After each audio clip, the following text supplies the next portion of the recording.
کو 9 سال ہو گئے، ہر وقت گھر میں ماں اور بیوی کے جھگڑے ہوتے ہیں۔ الگ کرنے کی بات کروں تو ماں کہتی ہے کہ حصے سے بے دخل کر دوں گی، کیا کرنا چاہیے؟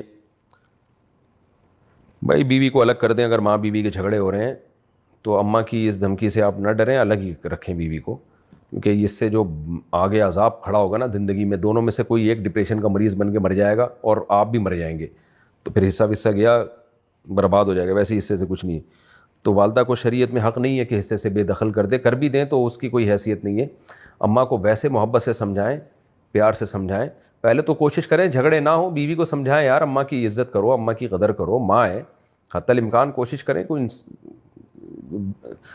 اپنی بیگم کو بولیں بھائی بڑوں کے سامنے بڑوں سے کمپرومائز کر کے چلا جاتا ہے، لیکن پھر بھی حالات قابو میں نہ آئیں تو پھر الگ ہی کر دینا چاہیے۔ یہ کہاں کی انسانیت ہے؟ پھر ہمارا معاشرہ جوائنٹ فیملی سسٹم ہے، ساس ہو کر سسر ہو کر بچے اور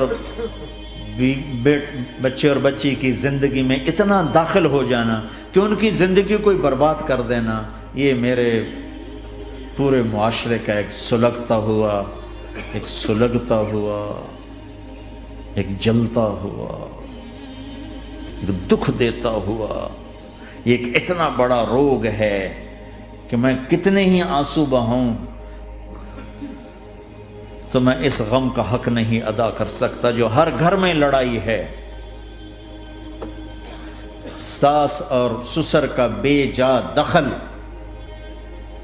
بچی کی زندگی میں، اس نے گھروں کو آگ لگا دی ہے۔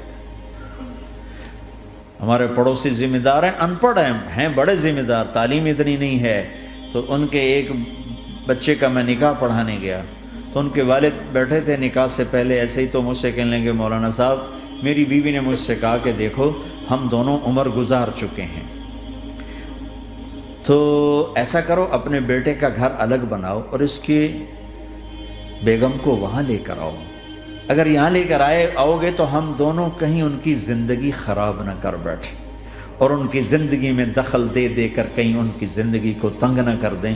میرے بیٹے کا الگ گھر بنا، وہاں اس کی بیگم لوگ کے لے کر آ تاکہ ہم ان کی زندگی میں داخل نہ ہو سکیں۔ میں حیران ہو کر ان کو دیکھ رہا کہ ان پڑھ باپ، ان پڑھ ماں، اور اتنی اعلیٰ درجے کی بات۔ اب ہر آدمی میں یہ سخت نہیں کہ اپنے بیٹے کے لیے الگ گھر بنائے، یہ تو ہمت ہے کہ ان میں دخل دینا چھوڑ دے، کہ خاوند سے زیادہ خاوند کے ماں باپ اس کی بیوی پہ حق جتا رہے ہوں۔ یہ میرے نبی کی معاشرت نہیں ہے، میں دکھ سے کہہ رہا ہوں۔ اب محسوس نہ فرمائیں، کوئی عورت ساس ہے تو محسوس نہ کرے، کوئی سسر بیٹھے محسوس نہ کریں، میں درد بھری فریاد کہہ رہا ہوں۔ یہ میرے معاشرے کا سلگتا ہوا ایک مسئلہ ہے، ایک گہرا داغ ہے جس نے زندگیوں کو تباہ و برباد کر کے رکھ دیا ہے۔ کہیں اس کو الٹ بھی ہوتا ہے کہ آنے والی لڑکی ایسی بدتمیزی کرتی ہے کہ اس کے خاوند کے ماں باپ کو بے عزت کر کے رکھ دیتی، رشتہ داروں سے توڑ کے رکھ دیتی ہے۔ یہ کیسز بھی ہیں لیکن یہ تھوڑے ہیں، یہ دوسرے والے زیادہ ہیں۔ میں اپنے نبی کی معاشرت بتانا چاہتا ہوں کہ میرے نبی کی زندگی میں محبت کے سوا کچھ نہ تھا، کل کائنات کے نبی ہیں۔ اور حضرت عائشہ سے کہہ رہے عائشہ دوڑ لگائیں، عائشہ دوڑ لگائیں۔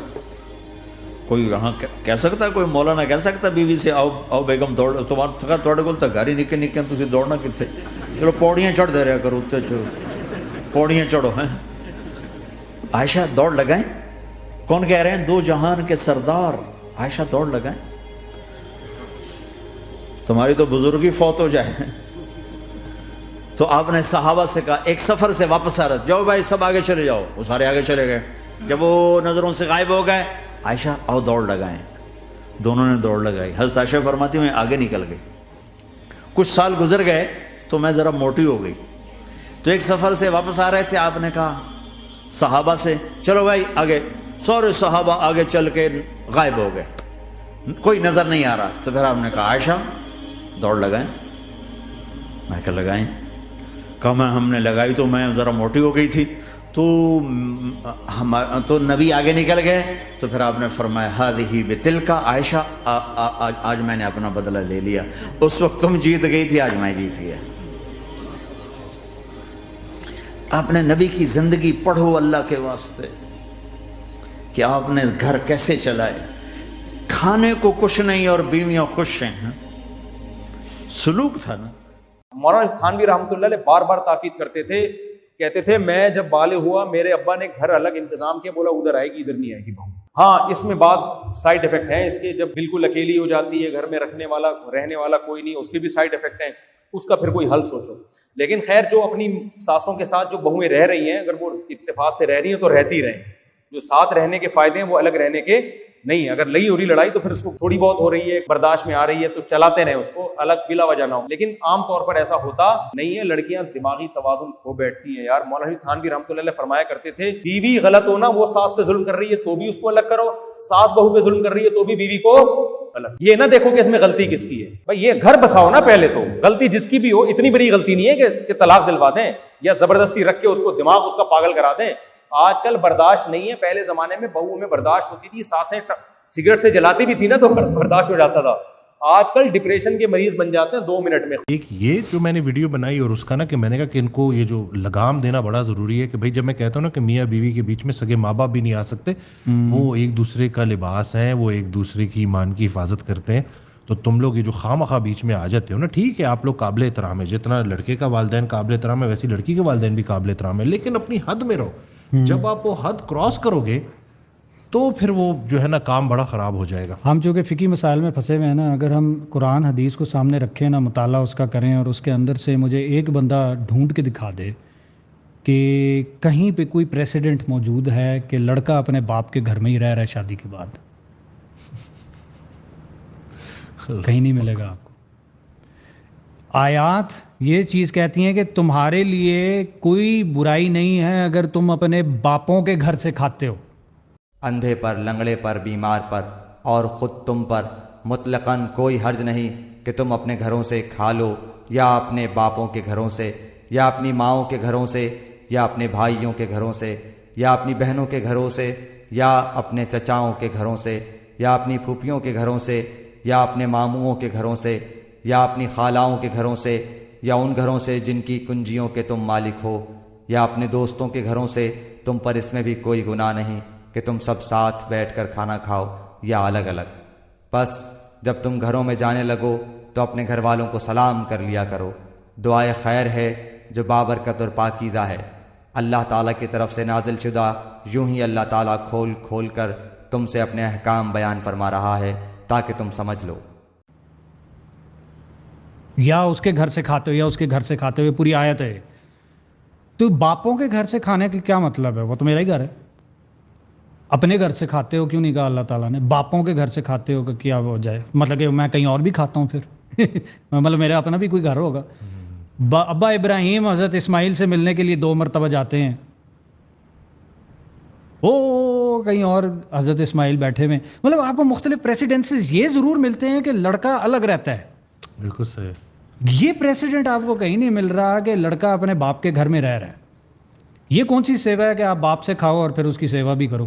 یہ تو ٹٹ فار ٹیٹ ایک بزنس ٹرانزیکشن ہے. سیوا تو اس وقت ہے جب آپ اپنے گھر میں باپ کو بلا کے اس کی اپنے پیسوں سے خدمت کرتے ہو. حضرت واصف علی واصف رحمۃ اللہ علیہ کا بڑا پیارا فکر ہے کہ جب ہم اپنے والدین کے گھر میں رہتے ہیں تو ہمیں بالکل بھی برا نہیں لگتا, جب والدین ہمارے گھر میں رہنا شروع کرتے ہیں تو ہمیں برا لگنا شروع ہو جاتا ہے.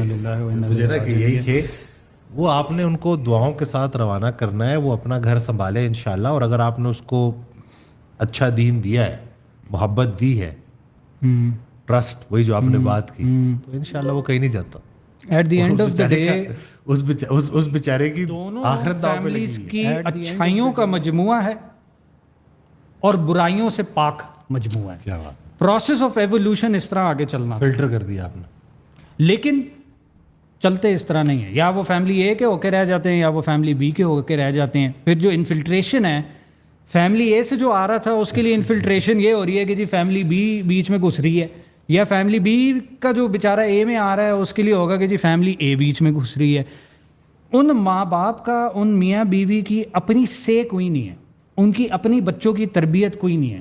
یہ پھر وہی حساب بن جائے گا کہ 4-5 پشتیں جب گزر جائیں گی تو پھر اللہ تعالیٰ کی وہ اس آیت کی سمجھ آئے گی کہ کیا تم وہی کرتے رہو گے جو تمہارے باپ دادا کرتے تھے.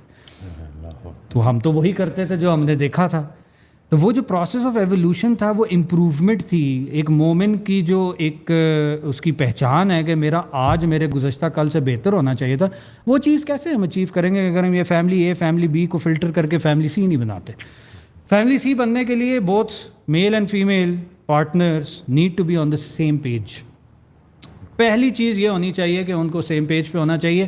فیملی اے اور بی کو رسپیکٹ کرنا چاہیے کہ یہ اب ایک الگ فیملی ہے, یہ فیملی سی ہے. یہ الگ کرنے والا جو عمل ہے یہ ہمارا بر صغیر پاک و ہند کا جو ہندوانہ کلچر آیا ہے وہ ہمیں اجازت ہی نہیں دیتا کہ اس فیملی کو الگ کیا جائے. جائیدادوں کے مسئلے, پاور کے مسئلے, اگلا تو وہ کیا کہتے ہیں کہ یہ تھلے لگ جائے گی یا وہ تھلے لگ جائے گا, یہ والی زبان. تو یہ چیزیں جو ہے ہماری ان فیملیز کو میجر خراب کر رہی ہیں. مرد میں بھی ہے عورت میں بھی ہے, دونوں طرف سے چل رہا ہے آج کل, کامن ہوا ہے. اس دن میں نے ویڈیو بنائی اس کا بڑا, کیونکہ میں نے دیکھا کہ پچھلے ایک مہینے میں کو پتہ کتنی خواتین نے مجھے کہا کہ یار ہماری بیٹی کی ابھی شادی ہوئی ہے, 6واں مہینہ نہیں ہوا اور ساس 6واں تعویذ لے آئی ہے کہ ابھی تک خوشخبری نہیں دے رہی. عقیدہ بھی گیا. ہاں, اور مطلب میں تو کہتا ہوں شرک میں پڑ گیا. میں نے کہا ایسی عورتوں کو شرم آنی چاہیے کہ یار تم ایک ماں کے مقام پہ ہو اور تم بار بار, تمہارا بیٹا صبح نکلتا ہے تو تم اس کا منہ دیکھ رہی ہو یا تم اس کی بہو, اپنی بہو کا منہ دیکھ رہی ہو. بیٹے بیٹیاں بے اولاد رکھنا یہ اللہ کا کام ہے. خدا کے بندوں کو شرم کرو. اس چیز کو بھی نا ایڈریس کرنا بڑا ضروری ہے کیونکہ وہ اتنا پریشر لے رہی ہے کہ اس پریشر کی وجہ سے وہ پراپر اس کی وہ چیز, کیونکہ دیکھیں اسٹریس بھی تو ایک بہت بڑا رول پلے کرتا ہے نا, بہت کرونک وہ انفلیمیشن, نیگیٹو لوپ میں اس عورت کو وہ پھنسا دیتا ہے کہ وہ کبھی بھی پھر اس طریقے سے فرٹائل نہیں. آپ کا وہی نا آوے کا آوا بگڑا ہوا ہے. At the end of the day اگر ماں باپ جب یہ فیملی سی بنتے ہیں, یہ اپنا ایک مشن اور اپنا ایک پرپز ڈیفائن کرتے ہیں, ان کے نیچے جو بچے پیدا بھی ہوں گے وہ بچے اپنے اپنے گھروں میں بھی چلے جائیں گے, تو ان کو وہ جو ایک ٹرم ہے نا ایمٹی نیسٹ سنڈروم, جس کی وجہ سے جس کے خوف سے یہ بچوں کو ادھر ادھر ہونے نہیں دیتے, وہ ایمٹی نیسٹ سنڈروم نہیں ہوگا. کیونکہ ان کا پرائمری پرپز زندگی کا یہ نہیں تھا کہ ہم نے بچے پال کے بڑے کرنے ہیں. بچے پال کے بڑے ہو گئے یا خدا نخواستہ مر گئے یا ویائے گئے, ادھر ادھر چلے گئے, اب آپ کی لائف کا کیا پرپز ہے؟ That is usually the time جب ماں باپ کی ہیلتھ ایسے نوز ڈائیو کرتی ہے, کیونکہ وہ ان کو سمجھ ہی نہیں آتی کہ اب ہم زندگی میں کریں کیا. مائیں سب سے زیادہ اسی ٹائم پہ آتی ہیں اور وہ اپنے بیٹے کو یا اپنی بیٹی کو یاد کر رہی ہوتی ہیں کیونکہ ان کا لگاؤ اتنا تھا اس سے. وائی؟ کیونکہ ان کی جو پرپز لائف کا ڈیفائنڈ تھا وہ انہوں نے غلط ڈیفائن کر دیا تھا کہ جی ہم اس بچے کی تربیت کے لیے پیدا ہوئے ہیں. یہ آپ کا پرپز نہیں ہے. This is part of that purpose. سبحان اللہ. اوریجنل پرپز آپ کا تو اللہ کا کوئی کام کرنا تھا, کوئی تبلیغ کرنی تھی, کوئی اور کام تھا جو کہ آپ نے کرنا تھا. اور وہ ڈاکٹر اظہر وحید ہیں, وہ حضرت واصف علی واصف رحمۃ اللہ کے جو ہے وہ محافل میں بھی تھے, ان کے بڑے جو ہے نا خاص لوگوں میں آتے ہیں ماشاء اللہ. تو وہ ایک جگہ پہ میں ان کی وہ ویڈیو دیکھ رہا تو اس میں انہوں نے وہ حدیث قدسی اس کا وہ بیان فرمائی جس کا مفہوم ہے کہ اللہ تعالیٰ ارشاد فرماتا ہے کہ میرا بندہ فرض اور نوافل ادا کر کر کے میرے اتنے قریب آ جاتا ہے کہ میں اس کا ہاتھ بن جاتا ہوں, میں اس کی زبان بن جاتا ہوں. انہوں نے کہا کہ فرض ہے اپنے بچوں کی کفالت کرنا, نفل ہے یتیم کے بچے کی کفالت کرنا. بڑی خوبصورت بات کہ آپ نے اگر صرف اپنے تک فوکس رکھا تھا نا, اب کیا کریں گے؟ ہاں کیا کریں گے؟ تو یہی ہے نا کہ وہ پرپز بڑا ہونا چاہیے. آپ اس دنیا میں ویلیو ایڈیشن تو کرنے ہی نہیں آئے, آپ تو صرف اپنا ناک سیدھا کر کے جا رہے ہیں اللہ واپس. اکبر. تو اگر وہ پرپز ہوگا تو at the end of the day بچے اگر چلے بھی جائیں گے تو وہ ماں باپ, وہ میاں بیوی جو ہیں, ان کا رومانس بھی برقرار رہے گا, جو ہمیں مختلف 60, 70, 80 سال کے لوگ نظر آتے ہیں. Probably why? Because they had an aligned purpose and mission in life. تو یہی گزارش ہوگی سارے نیولی ویڈ سے یا جو ابھی میرج کے سلسلے میں گھس رہے ہیں, کہ سب سے پہلے اپنا پرپز اور اپنی مشن ڈیفائن کر لیجئے گا اور فیملی سی بنا لیجئے گا. شروع کا جو ہنی مون پیریڈ نہیں ہوتا تھا وہ ایکچولی یہ کام کرنے کے لیے ہوتا تھا, وہ ادھر ادھر گھومنے پھرنے کے لیے نہیں ہوتا تھا. تو اس ہنی مون پیریڈ میں اگر آپ یہ کام کر لیں, سر فہرست اس کو ڈال لیں اور اس کو سیدھا کر لیں, پھر you will be on the same page from day one. کیا بات. اور وہ جو کہتے ہیں نا شادی سے پہلے دونوں آنکھیں کھلی رکھو اور شادی کے بعد ایک آنکھ بند کر لو. تو شادی سے پہلے کم از کم بھائی دونوں آنکھیں کھول کے آپ اچھی طریقے سے ٹٹول لیں کہ آپ اگلے بندے کے ساتھ چل سکتے ہیں کہ نہیں چل سکتے. نہیں چل سکتے اللہ اور دے دے گا. لیکن اس چکر کے اندر کہ نہیں یار اب 36 سال عمر ہو گئی ہے, پتہ نہیں کوئی اور ملے گا کہ نہیں, مارکیٹ تو خالی ہو گئی ہوئی ہے, بس یہی رہ گیا ہوا کچھ آلو پیاز خراب ہوئے ہوئے, تو انہی میں سے کوئی چننا ہے. لا تقنطوا من رحمت اللہ, اللہ کی رحمت سے کبھی بھی مایوس نہ ہوئیے گا. لیکن آپ نے اگر اپنا مشن پرپز اگر اپنا ڈیفائن کر لیا ہے تو دوسرے ملکوں سے چل کے آپ کے اسپاؤزز آ جائیں گے. میں اس کی جیتی جاتی اگزامپل بیگم صاحبہ ہوتی تو وہ بتاتی کہ جب فائز صاحب جو ہیں وہ فارم ہاؤس میں اپنے says we in Kashmir live in joint family, but you seem to support nuclear families. Akhi, I don't support any weapons of mass destruction, but I think he means that moving out of the house. So then how is it possible to serve parents when we live separately? Please reply in details.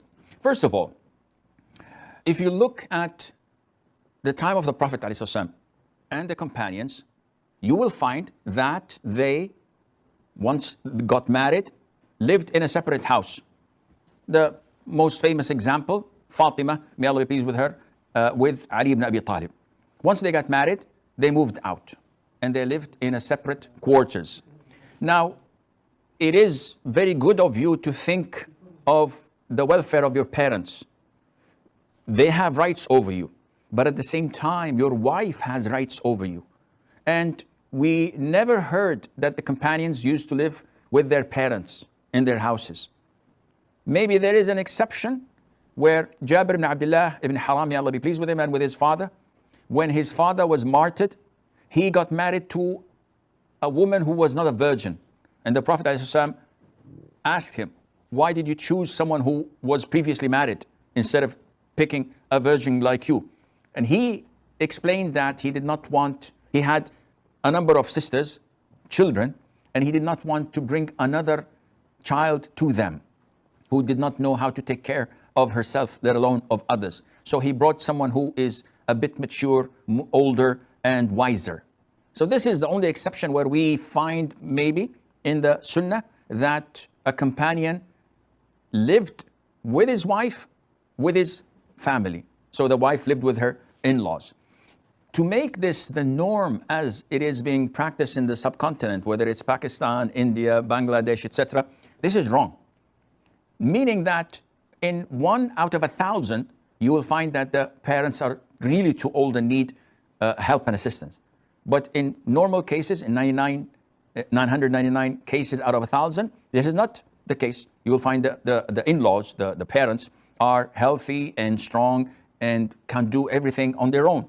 Yet the culture mandates that when the son gets married, he brings his wife to serve in the house. She's not a maid. She's not a servant. You married her to serve you as a husband and your children, but not your parents and not your sisters and siblings. And we know that in such joint families, there isn't anything as hijab, because the brother-in-law is exposed to the sister-in-law and they mix, and sometimes catastrophes take place. And I have lots of stories of such mixing, because this is what the Prophet ﷺ warned us of when he said that beware, do not enter upon women folk. So a man stood up and said, "O Prophet of Allah, what about the in-laws, my brother-in-law, my uncle, etc., to meet and mix with my wife?" The Prophet ﷺ, the in-law is death. So if you want death to approach your wife and you feel that is normal, then you allow your brother or your uncle who is not a mahram to her to mix with her. This is crystal clear in Islam. So she has to have her own separate quarters, composed of one room, a bathroom, and a kitchen. Whether it's separate home or it's an annex of the house where it is isolated, if she doesn't want to see any of your family the whole day, the whole week, the whole month, this is her right. She's not obliged to cook for them, to clean for them. Your mom is not entitled to control your wife. This woman was free when you married her. What right does your mother have to control her, where she goes and where she doesn't, what she buys and what she doesn't? What right do your sisters have to go into her room without her permission and use her jewelry, use her clothes, or snoop around like so many do? This is not fair. This is un-Islamic. So you have the option, either live separately or live in an annex of the house, or in the 1 out of 1,000 case when your parents are really in need of care, you have to please your wife and take her permission. The vast majority of women, when they see that her father and mother-in-law are vulnerable and weak and need assistance, they would volunteer. the vast majority. But when they're not in need and you force her to live with that, this is un-Islamic, and Allah Azza wa Jalla knows best. I want to ask question that I am having so serious marital issues. Okay. I am at my mother's home and my husband forced me to live at my mother's home because my in-laws are not willing to give me back home, and they used to say that even I apologized whatever I did in anger, I did arguments, but even I cried and I said sorry to everyone, either I was fault or not. But in spite of this, my husband forced me that you have to live at mother's home as my home conditions are not well or suitable for you. So he is also not coming here to see me or give me any expenses, or you can say he's not giving me anything. Is it right? And he said, being a Muslim, I have to obey him because he is my husband and it's not his will. So I can't get separate home. Do you have children? No, I don't have children. Okay, I'll answer you inshallah. This issue of Shireen being forced to leave her husband and go back to her parents' house simply because her in-laws don't like her or would not accept her apology or for any reason. This issue is reoccurring, and it's one of the saddest issues that I always face, especially in counseling sessions. And I have this like on daily basis, sometimes a lot on weekly basis, sometimes twice a day. The same complaint.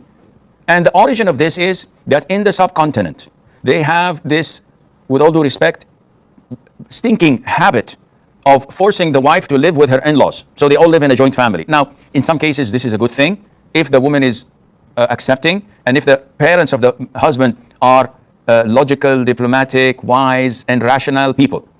The vast majority of cases I get are from tyrants. The in-laws are usually the most evil people on earth. And their son admits this. I get counseling sessions like this, and the husband says, my father is evil. My mother is a witch, and she doesn't fear Allah. She seems to be praying and reading the Quran, and she looks like hijabi, but Shaykh, wallahi, she's the worst of all people.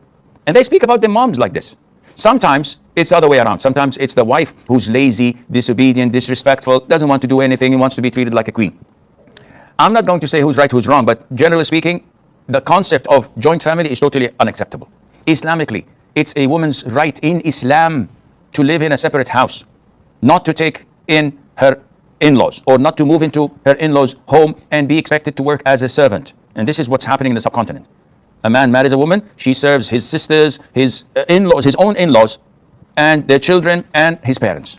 She has to do the chores, she has to wake up early, she has to cook, she has to clean and iron and do the whole 9 yards. Where is it in Islam is this? It's cheaper and more decent to get a maid from abroad, pay like 1,500 riyals or so and get it over with. So this is the vast majority of the problems I'm getting in counseling sessions. And not only that, we have a problem with mummy's boy. So the man who's supposed to be a real man, a husband, a woman marries a man so that he becomes her rock. He becomes someone who protects her, who defends and stands for her. But unfortunately, the vast majority of such quote-unquote men, they get married and their mom says, oh, she's doing this, she's doing that, and he puts all his rage and anger on her. She's a victim. Did you look into it, cross-examine the evidences? No, my mom said, my mother never lies. Well, his mother is the most blatant liar on earth. Is the most blatant liar on earth. And he will be held accountable in the day of judgment. Not only that, let him divorce this poor woman. Do you think Allah will leave him? Do you think this will not come back to haunt him with his second or third or fourth wife, with his children, with his daughters? Payback is, you know what? And Allah Azza wa Jalla doesn't leave things unaccounted for, unpunished.